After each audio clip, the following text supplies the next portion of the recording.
जय श्री कृष्णा। राधे राधे दोस्तों, स्वागत है आपका अपने चैनल पर। आज हम आपके लिए अधिक मास की संकष्टी चतुर्थी की कथा लेकर आए हैं।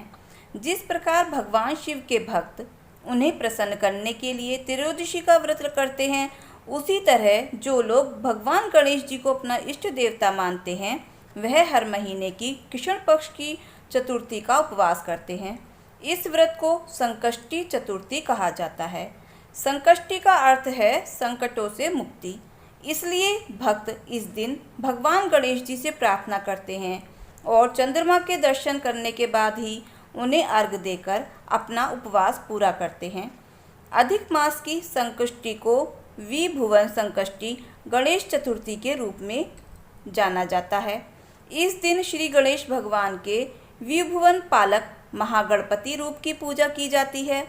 भक्त अपनी परेशानियों से छुटकारा पाने के लिए अधिक मास संकष्टी चतुर्थी व्रत को करते हैं, जिसके प्रभाव से उन्हें खोया हुआ मान सम्मान, धन, वैभव आदि प्राप्त हो जाता है और वह आनंदमयी जीवन व्यतीत करता है।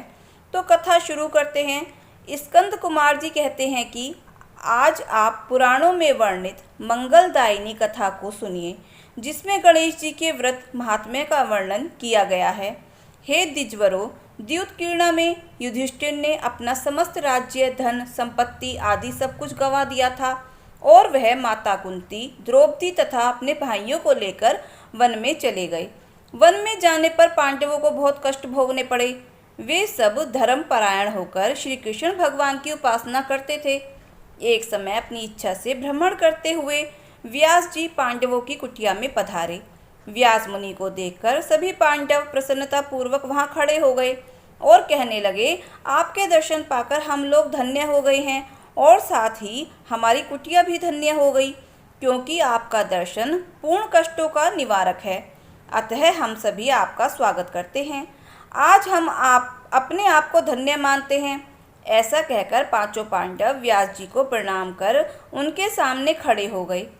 पाद, अर्घ, आचमन, आसन प्रदान कर द्रौपदी ने हाथ जोड़कर व्यास जी से कहा, हे मुनिवर, मैं राजरानी होकर भी दुर्योधन की भरी सभा में केश पकड़कर अपमानित की गई और वनवासिनी बनाई गई। मैं क्या उपाय करूं जिससे हमारे सभी क्लेशों का शमन हो तथा हमारे शत्रुओं की पराजय हो। इस प्रकार द्रौपदी के संकटनाशक उपाय पूछने पर सर्वज्ञ व्यास जी ने कृपा करके उन्हें बताया, हे महाराज, इस समय संपूर्ण विश्व में आपके जैसा कोई दूसरा धर्मात्मा नहीं है। आज मैं एक ऐसे व्रत का वर्णन करूंगा जिससे आपके समस्त दुखों और कष्टों का निवारण होगा। यह व्रत शुभदायक, फलदायक, दिव्य और पृथ्वी पर सभी मनोरथों को पूर्ण करने वाला है। इस व्रत को करने से विद्यार्थियों को विद्या और धनार्थियों को धन का लाभ होता है। इस संबंध में एक प्राचीन कथा का वर्णन करता हूँ। हे युधिष्ठिर, ध्यानपूर्वक सुनिए। प्राचीन काल में सतयुग में चंद्रसेन नाम के एक राजा थे। राजा चंद्रसेन धर्मपरायण और सदाचारी थे। वे अपनी पत्नी, पुत्रों तथा बंधु बांधवों के साथ आनंद पूर्वक निवास करते थे। सौभाग्य से उनकी रानी बहुत ही गुणवती तथा पतिव्रता नारी थी। उनका नाम रत्नावली था। राजा और रानी में परस्पर प्रेम था।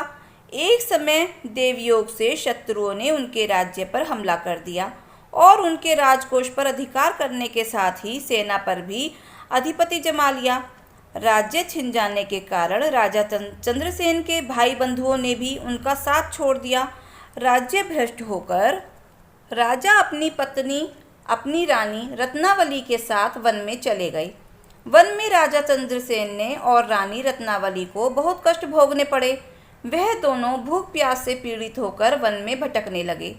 उस भयंकर वन में जंगली जानवर निवास करते थे। एक दिन वन में घूमते घूमते रानी के पैर में कांटा चुभ गया।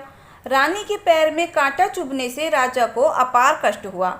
उस वन में घूमते हुए राजा ने प्रातःकाल महर्षि मार्कंडेय को दूर से देखा। धीरे धीरे चलकर वे दोनों महर्षि मार्कंडेय के पास पहुँचे और उन्हें दंडवत प्रणाम किया। वन में विराजमान तपस्वी एवं जितेंद्रिय मुनि मार्कंडेय जी से हाथ जोड़कर राजा चंद्रसेन जी ने कहा, हे पूज्यवर, मैंने पूर्व जन्मों में ऐसा कौन सा पाप किया है जिससे मेरी राज्य लक्ष्मी शत्रुओं द्वारा छीन ली गई है। मार्कंडेय मुनि ने उत्तर दिया, हे राजन, मैं आपको आपके पूर्व जन्म के बारे में बता रहा हूँ। आप पूर्व जन्म में भी एक राजा थे। एक बार आप शिकार खेलने के लिए गहरे वन में चले गए। शिकार खेलते खेलते आपको वहीं रात हो गई। उस वन में आपने एक सुंदर सरोवर देखा और उसके किनारे लाल रंग की साड़ी पहने हुए नाग कन्याओं को भी देखा। वे सब संकष्टी चतुर्थी का व्रत कर रही थी। जब वह सब चंद्रमा को देखकर उन्हें अर्घ देकर अपने घर वापस जाने लगी, तब आप उनके सामने खड़े हो गए और आपने पूछा, हे नाग कन्याओं, कृपा करके मुझे बताएं कि आप किस भगवान की पूजा कर रही थीं। मैं भी वह करना चाहता हूँ। वह आपकी मदद कैसे करते हैं? आप किस तरह के अनुष्ठान का पालन करती हैं और उस भगवान को प्रसन्न करने के लिए आपने कौन कौन से प्रसाद चढ़ाए हैं? आपकी बात सुनकर नाग कन्याओं ने कहा, आज अधिक मास की कृष्ण पक्ष की चतुर्थी है। हम इस दिन भगवान गणेश जी की पूजा करते हैं। हम दिन भर उपवास रखते हैं और शाम को सबसे पहले विभुवन बालक महागणपति जी की मूर्ति को पंचामृत से स्नान कराते हैं। उसके बाद धूप, दीप, लाल फूल, एक जोड़ा वस्त्र और 15 लड्डू का नैवेद्य अर्पित करते हैं। हम 5 लड्डू ब्राह्मणों को, 5 भगवान गणेश को, 5 कुंवारी कन्याओं को देते हैं। उसके बाद चंद्रमा को देखकर और उन्हें अर्घ देकर अपना व्रत उस प्रसाद से पूरा करते हैं। पूर्ण श्रद्धा से भगवान विभुवन बालक महागणपति जी का यह व्रत करने से श्री गणेश भगवान हमारी इच्छाओं को पूरा करते हैं। नाग कन्याओं की बातें सुनकर राजा ने उन्हें बारंबार नमस्कार किया। इस प्रकार राजा ने वहां गणेश जी के व्रत का मन ही मन में संकल्प कर लिया और सरोवर के तट पर जाकर गणेश जी का ध्यान किया और वहां से चले गए। गणेश जी के व्रत के प्रभाव से गणेश जी आप पर प्रसन्न हो गए और आपको पुत्र, स्त्री, धन धान्य आदि से पूर्ण कर दिया। आपके महल में रत्नों, स्वर्ण, हाथी, गौ और घोड़ों का अभाव न रहा। परंतु कुछ दिनों के बाद आप गर्वित होकर गणेश जी का व्रत करना भूल गए और उसके बाद आप मृत्यु को प्राप्त हो गए। हे राजन, अपने पूर्व जन्म में आपने जो गणेश जी का पूजन किया था, उसके प्रभाव से आपका जन्म राजवंश में हुआ और धन में मग्न होने के बाद आपने व्रत करना छोड़ दिया, जिसके कारण आपकी ऐसी दुर्गति हुई है। राजा ने पूछा, हे मार्कंडेय ऋषि, अब मैं कौन सा ऐसा उपाय करूं जिससे वर्तमान में संकट से मुक्ति मिले, जिस उपाय से विघ्नों और कलेशों का नाश हो तथा मुझे शांति प्राप्त हो? मार्कंडेय मुनि ने कहा, हे महाराज, आप पूरे विधि विधान से गणेश जी की पूजा कीजिए और संकट नाशन अधिक मास की संकष्टी चतुर्थी का व्रत कीजिए, जिससे गणेश जी प्रसन्न होंगे और आपको पुनः राज्य वैभव प्राप्त हो जाएगा। मार्कंडेय जी की बात सुनकर राजा ने उन्हें प्रणाम किया और अपने भवन में चले आए। रानी के साथ राजा ने भक्ति पूर्वक विधिवत गणेश जी का व्रत किया। व्रत करने से उनके शत्रुओं का नाश हो गया और उन्होंने अपना खोया हुआ राज्य पुनः प्राप्त कर लिया। गणेश जी की पूजा करने से सभी कार्य सुलभ हो जाते हैं और सभी कार्यों में सफलता मिलती है। स्कंद कुमार जी कहते हैं कि व्यास जी के वचन सुनकर महाराज युधिष्ठिर ने हाथ जोड़कर उनसे फिर पूछा, हे कष्टों को दूर करने वाले महर्षि, इस चतुर्थी व्रत की विधि बतलाइए। किस नाम से, किस मास में और किस प्रकार गणेश जी की पूजा करनी चाहिए? तब इस व्रत में किस चीज का आहार लेना चाहिए? तब व्यास जी ने कहा, हे राजन, अधिक मास में चतुर्थी को गणेश्वर के नाम से पूजा करनी चाहिए। लाल कनेर के फूल चढ़ाकर लड्डू का भोग लगाना चाहिए। लाल चंदन, रोली, अक्षत और दूब को एक एक नाम से अलग अलग चढ़ाएं और उसके पश्चात आचमन, स्नान, वस्त्र और चंदन चढ़ाएं और फिर पुष्प, धूप, दीप, नैवेद्य आदि से श्री गणेश भगवान की पूजा करें और तांबुल तथा फल चढ़ाएं। गणेश भगवान की विधि विधान से पूजा करने के बाद अधिक मास की संकष्टी चतुर्थी की कथा को सुने और उसके बाद विघ्न विनाशक गणेश जी से प्रार्थना करें, हे सुंदर मुख वाले गणेश जी, मैं भव बाधा से ग्रस्त और क्लेशों से संतृप्त हूँ, आप मुझ पर प्रसन्न हो जाइए। हे दुख दरिद्र नाशक गणनायक जी, मेरी रक्षा कीजिए, आपको मेरा बारंबार प्रणाम है। फिर चंद्रमा के उदय होने के बाद चंद्रमा को अर्घ दें। चंद्रमा को अर्घ देते हुए कहें, हे चंद्रदेव, मेरे अर्घ को स्वीकार करें, मैं आपको प्रणाम करता हूँ। उसके पश्चात ब्राह्मण को भोजन करावें, लड्डू और दक्षिणा दें। देवता और ब्राह्मण को भोजन करवाकर स्वयं आहार करें।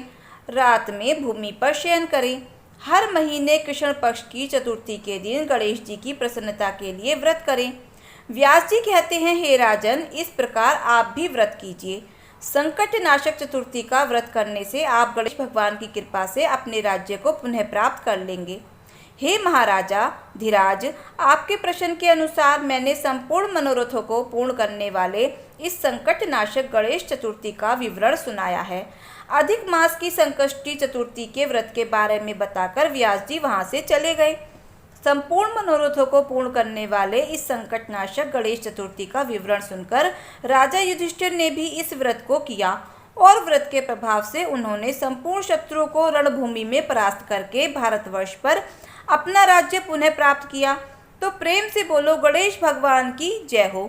दोस्तों, अगर आपको हमारी कथा अच्छी लगी हो तो प्लीज़ वीडियो को लाइक करें, शेयर करें, सब्सक्राइब करें।